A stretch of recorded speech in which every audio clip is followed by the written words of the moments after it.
Hello, English learners, and welcome back to Podcast English Learning for our 14th episode. We're so glad you're here. I'm Alex. And I'm Aurora.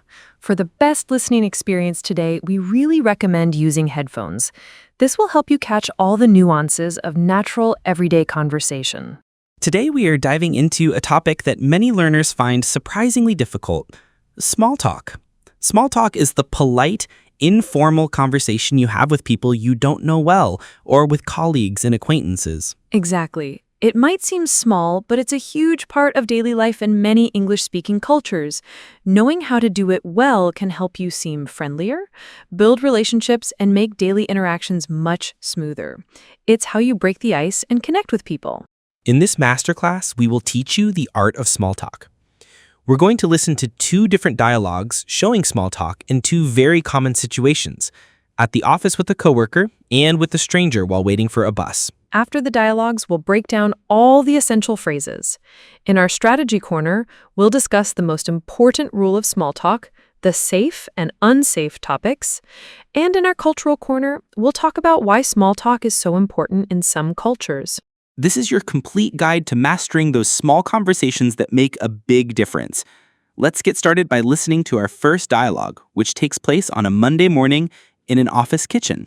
Morning, Sarah. Morning, Mark. How was your weekend? It was pretty good, thanks. Really relaxing. I just laid low, watched a couple of movies. How about you? Did you do anything exciting? Not really, just the usual. I did some gardening and went out for dinner with my family. It was nice. That sounds lovely. Ready for another busy week? I guess so. It looks like it's going to rain later, so at least we're inside. I know I saw the forecast. Well, I should probably get back to my desk. It was nice chatting with you. You too, Mark. Have a good day. Now, let's listen to our second dialogue.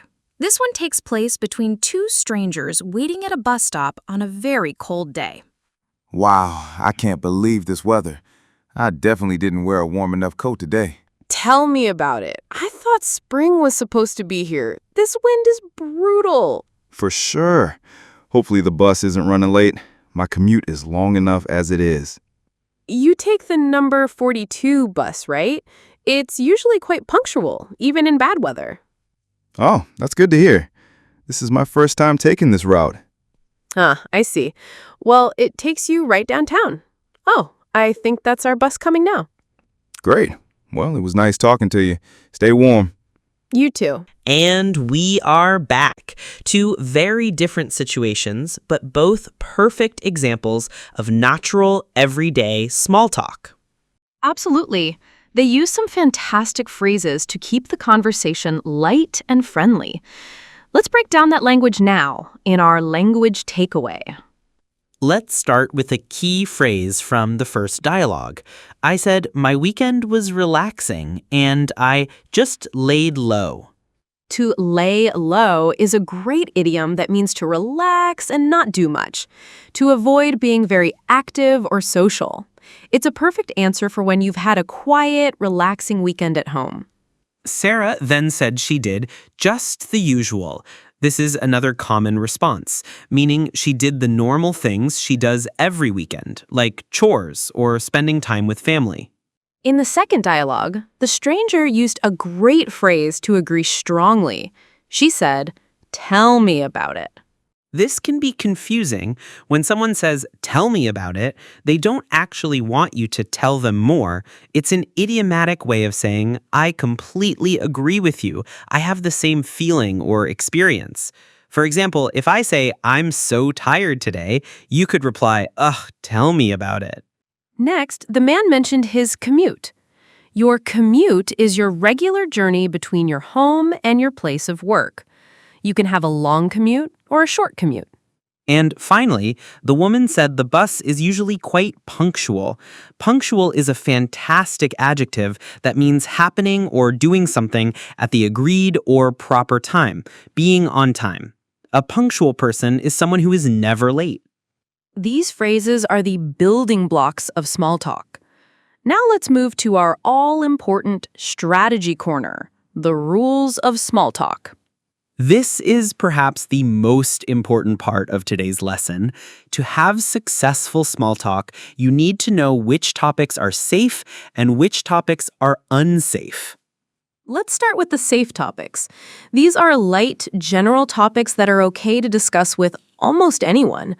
The number one safe topic in the world is the weather. As we heard, it's a perfect way to start a conversation with a stranger. Other safe topics include your weekend or recent holidays, hobbies and interests like movies, books, or sports, food and restaurants, and your job, but only in a general way. Example, busy week at work. Now for the unsafe topics. These are topics you should avoid in small talk as they are considered too personal, private, or controversial. The biggest unsafe topics are politics and religion. These can cause strong disagreements, so it's best to avoid them with people you don't know well. Another major one is money, specifically someone's salary. Asking how much money do you make is considered very rude in most English-speaking cultures.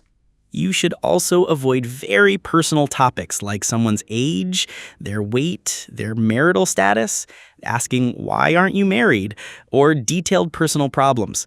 The goal of small talk is to be light and positive, not to have a deep, emotional therapy session. Sticking to the safe topics will ensure your conversations are always comfortable and polite. Now, let's move to our Fluency Builder to help you keep those conversations flowing. Welcome back to Fluency Builder. The key to good small talk is a smooth back and forth flow. The best way to achieve this is by asking questions back. In the first dialogue, Mark, after answering the question about his weekend, immediately asked, "How about you?" This passes the conversation back to the other person and shows you are interested in them. When you are responding, try to give more than a one-word answer. Instead of just saying good when asked about your weekend, add a small detail like, "It was good. I went for a hike." This gives the other person something to ask a follow-up question about. Follow-up questions are also key. If someone says they watched a movie, you can ask, "Oh, really? Anything good?" This keeps the conversation moving forward. And finally, how do you end a small talk conversation politely? You can use a simple exit line. For example, "Well, it was nice talking to you," or "Anyway, I should get back to it." This signals that the conversation is over without being abrupt or rude. These techniques will help you navigate any small talk situation with ease. Now, let's listen to both of our dialogues one last time. Morning, Sarah. Morning, Mark. How was your weekend? It was pretty good, thanks. Really relaxing. I just laid low, watched a couple of movies. How about you? Did you do anything exciting? Not really.